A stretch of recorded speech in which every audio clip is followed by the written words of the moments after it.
Bom dia, 8 horas em ponto, segunda-feira, 4 de fevereiro. Esta é a TV Senado. Eu sou André Ricardo e você assiste agora ao Senado em Dia. Congresso Nacional reabre os trabalhos hoje à tarde. Renan Calheiros é eleito presidente do Senado pela terceira vez. José Sarney se emociona no último discurso na presidência da Casa. Parlamentares devem votar orçamento da União para 2013 esta semana. E veja outras matérias importantes na pauta do Congresso para este ano. Agora, no Senado em Dia.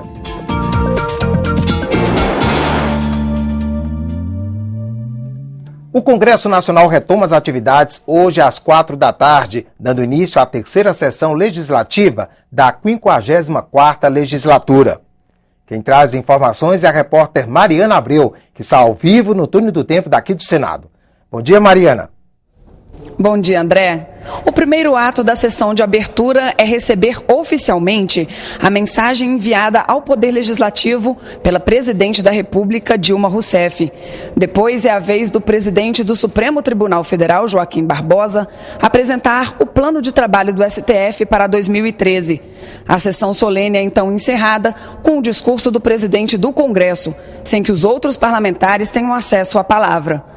Uma vez aberto o ano legislativo, o presidente do Congresso convoca, então, as primeiras sessões de trabalho. A expectativa é de que o novo presidente, o senador Renan Calheiros, marque logo para o início deste mês uma sessão específica para analisar o orçamento de 2013, que ainda não foi aprovado. Em seu discurso de posse na última sexta-feira, Renan Calheiros disse ainda que vai criar mecanismos para limpar da pauta do Congresso os mais de 3 mil vetos que aguardam a deliberação dos congressistas. Entre eles está o veto presidencial às novas regras de distribuição dos royalties do petróleo. A solenidade será transmitida pelos veículos de comunicação do Senado. Mas, antes da sessão em plenário, ainda há cerimônia externa marcada pelo protocolo. Veja mais detalhes na reportagem a seguir. Execução do hino nacional. Salva de 21 tiros de canhão. Revista de tropa. As honras militares marcam a abertura dos trabalhos legislativos que, em dias de sol, têm início do lado de fora do Congresso. Já no alto da rampa, o recém-eleito presidente do Congresso é recebido pelo presidente da Câmara e por líderes partidários das duas casas. De lá, segue para o Salão Negro, onde se encontra com o representante do Supremo Tribunal Federal e de outras autoridades convidadas. E depois se dirige ao plenário da Câmara. Aqui no plenário da Câmara, o presidente do Congresso Nacional declara abertos os trabalhos legislativos. É então que os representantes dos três poderes sinalizam suas prioridades para o ano. É a relação harmônica, né? É a relação de trabalho conjunto, quer ver, o que cada poder vai fazer, espera fazer naquele ano, e falando à nação. Né? É isso que é o significado das mensagens que vêm. A mensagem presidencial vem da época do Império e era conhecida como Falas do Trono. Dom Pedro copiou o ritual dos ingleses e o transformou em tradição. Até a proclamação da República, o imperador comparecia pessoalmente à abertura da sessão legislativa para falar sobre os planos do governo para o novo período.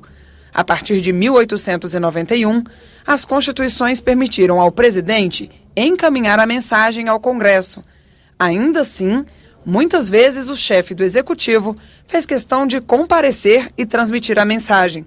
Foi o caso de José Sarney em 1990, Luiz Inácio Lula da Silva em 2003 e Dilma Rousseff em 2011. Na última sexta-feira, Renan Calheiros foi eleito o novo presidente do Senado para os próximos 2 anos. Ele teve 56 dos 78 votos em plenário. O outro candidato, o senador Pedro Tax, teve 18 votos. Foram apresentados 2 candidatos à presidência do Senado. Pelo PMDB, indicamos o senador Renan Calheiros. Quero colocar à disposição de todos os colegas dessa casa o nome do senador Pedro Tax como nosso candidato a presidente do Senado Federal Brasileiro. 18 senadores discursaram para defender as 2 candidaturas. O novo presidente, senador Renan Calheiros, com o meu voto, terá que enfrentar enormes desafios e ele tem competência para isso. demonstrou capacidade política e vai realizar uma grande gestão de qualidade. Nós oferecemos razões de sobra para o achincalhe permanente. Esta era a hora, senhor presidente, na esteira de novos parâmetros comportamentais éticos impostos pelo Supremo Tribunal Federal. Esta era a hora de determinarmos um novo rumo para esta instituição. O PMDB exerce o seu legítimo direito constitucional, pela tradição desta casa, na escolha do seu representante para postular aquela cadeira de espaldar alto ali naquela mesa. Direito esse que foi concedido pelo povo brasileiro, quando escolheu o PMDB como o maior partido da República do Estado brasileiro. O Senado Federal tem uma prática de que o partido majoritário apresenta uma candidatura. No entanto, para garantir a estabilidade política do Senado e para garantir que o Senado cumpra aquele que é o desejo da sociedade brasileira, nós apresentamos e apoiamos a candidatura do senador Pedro Tax, que posteriormente irá se pronunciar. O senador Pedro Tax defendeu o fortalecimento do Senado em relação aos outros poderes e admitiu que entrou na disputa sabendo que seria derrotado. É como derrotado que posso dizer francamente que a sociedade brasileira clama por mudança, por dignidade, por esperança, por novos costumes políticos, por uma nova compreensão de nosso papel como senadores da República. O senador Renan Calheiros disse que algumas das prioridades do Senado devem ser a transparência e a modernização administrativa. Vamos criar, com o apoio da mesa, a Secretaria da Transparência, sem custo adicional para o Senado. E queria destacar, com a atenção de todos, é o segundo eixo que norteará a nossa atuação aqui nesta casa. A votação foi secreta e manual.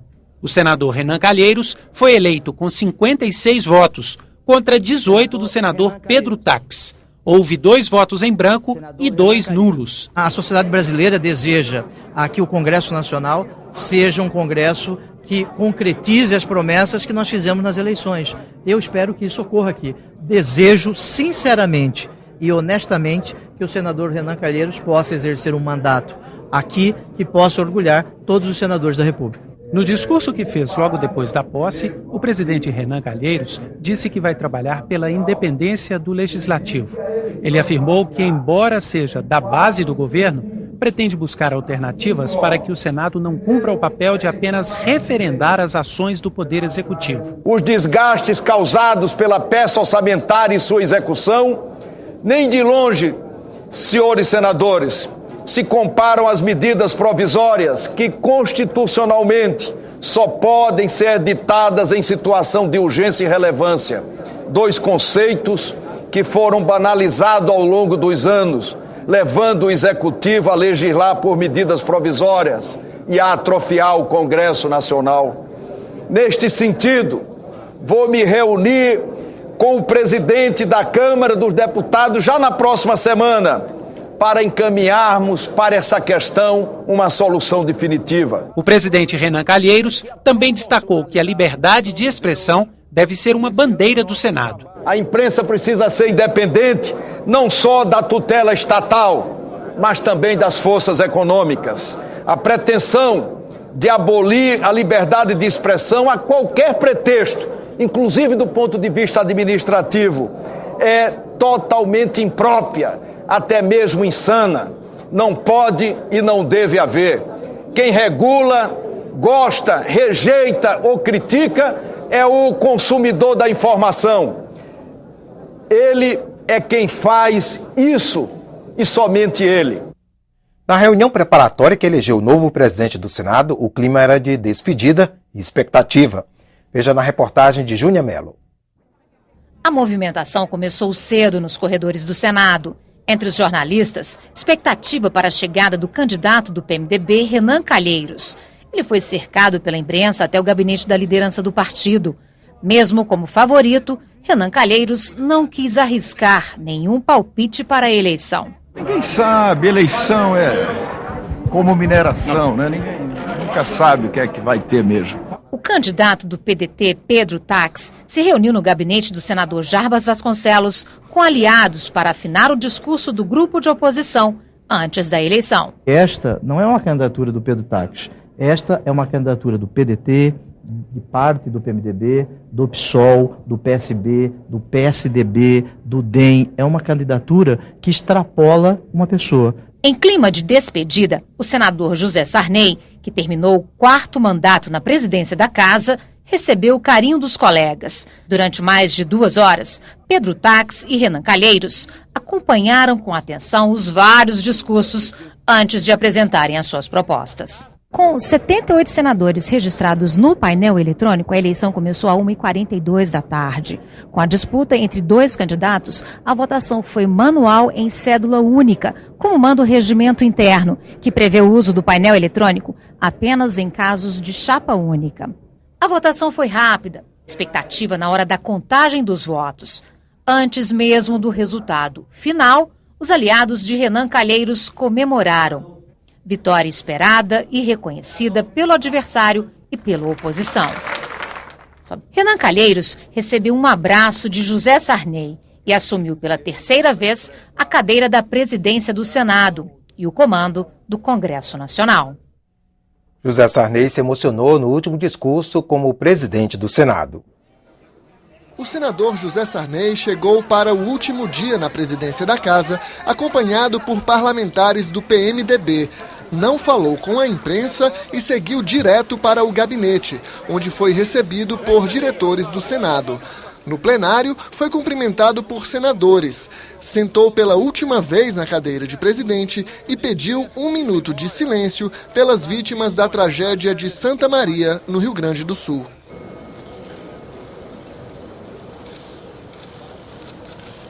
Antes de iniciar a votação que elegeria o novo presidente do Senado, Sarney fez um discurso de despedida. Falou de toda a sua gestão e apresentou um balanço dos trabalhos de 2012.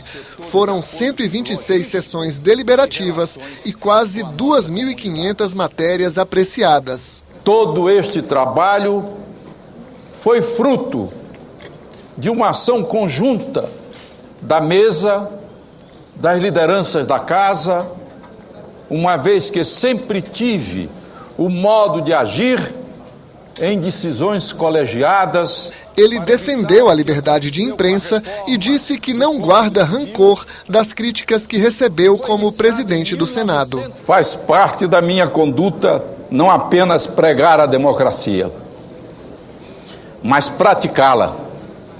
Como democrata, sempre todos ouvi, procurei compreender a posição dos adversários, respeitar opiniões divergentes, até mesmo suportar injustiças e verdades mais caluniosas. Sarney se emocionou ao lembrar os 58 anos de vida pública. Sou o senador que por mais tempo serviu ao Senado da República. E em termos de mandatos eletivos, sou o mais longevo da nossa história republicana. Sempre fiz questão de não ficar parado, olhando para o passado. Ao contrário, pautei minhas gestões por estar voltado para o futuro e a modernidade, e para aprofundar a democracia no exercício da cidadania e dos direitos civis e dos direitos sociais. Dediquei toda a minha vida à política, ao serviço do meu país. Minha reflexão final é que essa paixão do bem comum e da política é maior do que a paixão da vida.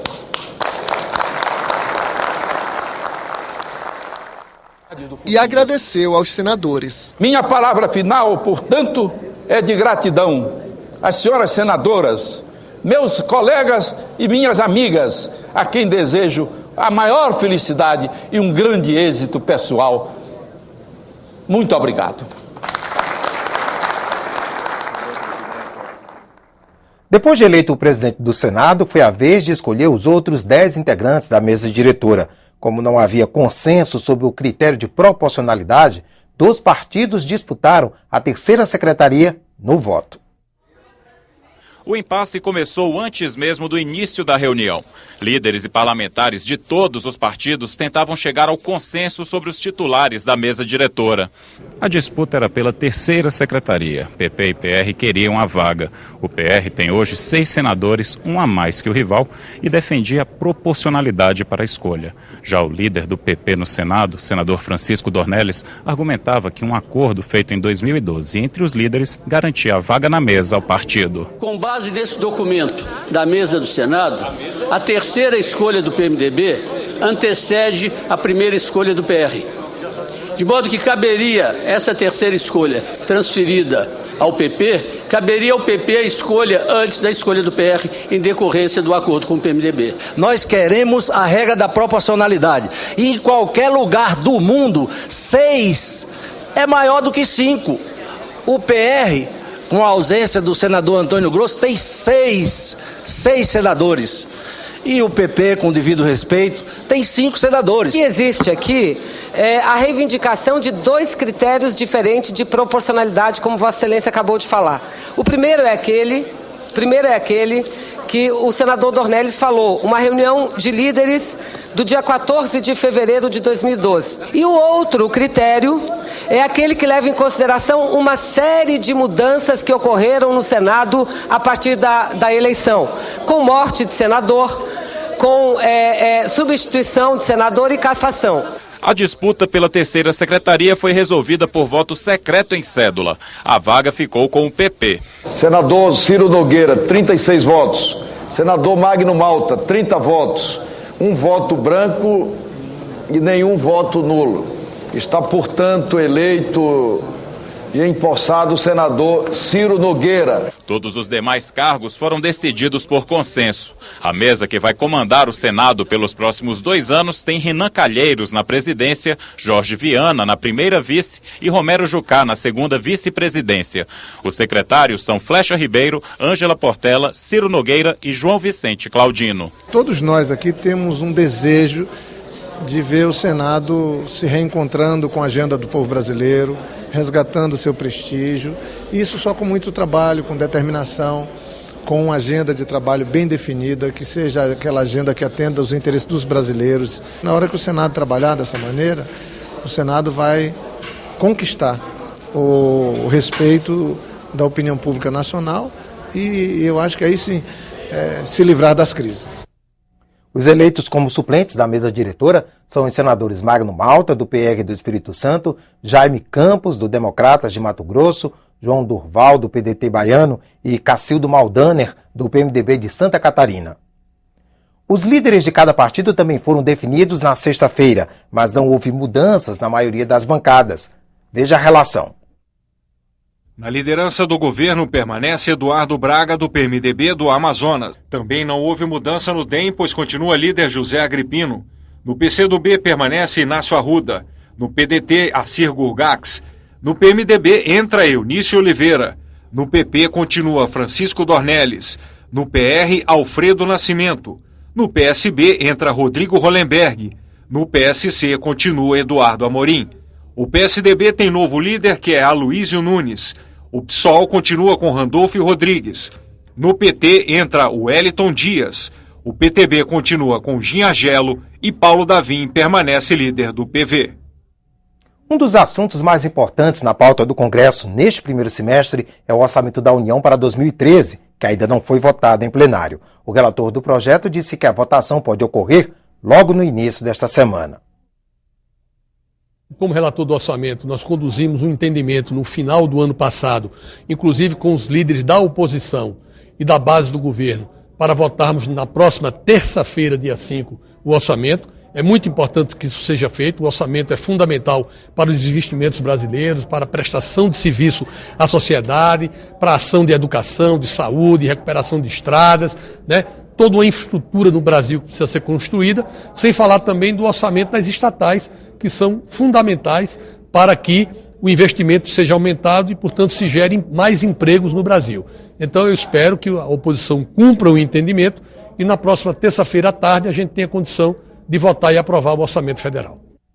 Na lista de prioridades do Congresso para este ano estão matérias importantes que ficaram pendentes em 2012, como a análise do veto da presidência aos royalties do petróleo, as novas regras para o Fundo de Participação dos Estados e a PEC do trabalho escravo.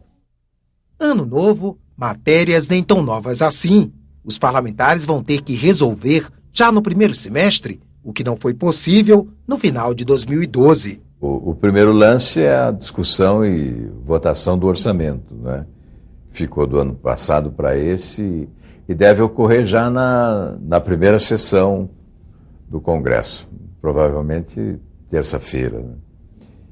E depois nós teremos, depois do Carnaval, certamente, a discussão dos vetos como matéria mais polêmica, né? Temos o veto dos royalties e teremos que votar uma quantidade enorme de vetos, né, que estão aí armazenados há muito tempo.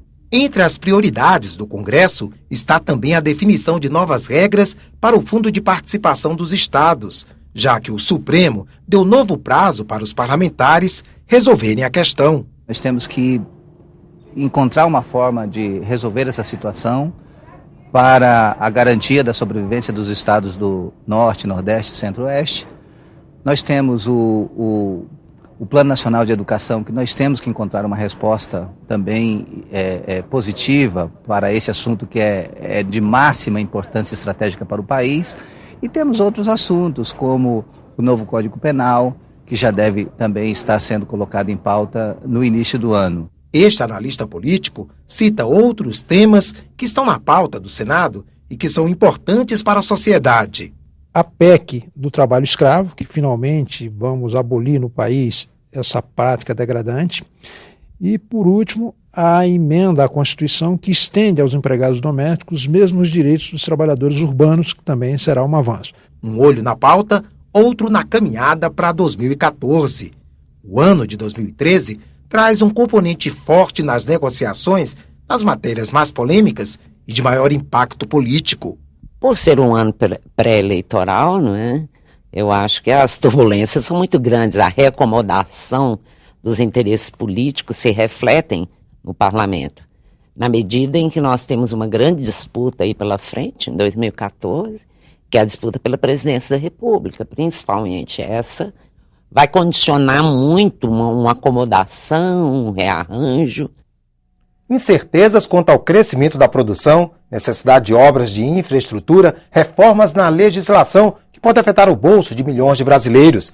A economia do país para 2013 será uma equação difícil de equilibrar. Veja agora na reportagem de Hermes Coelho. O país do futuro chegou.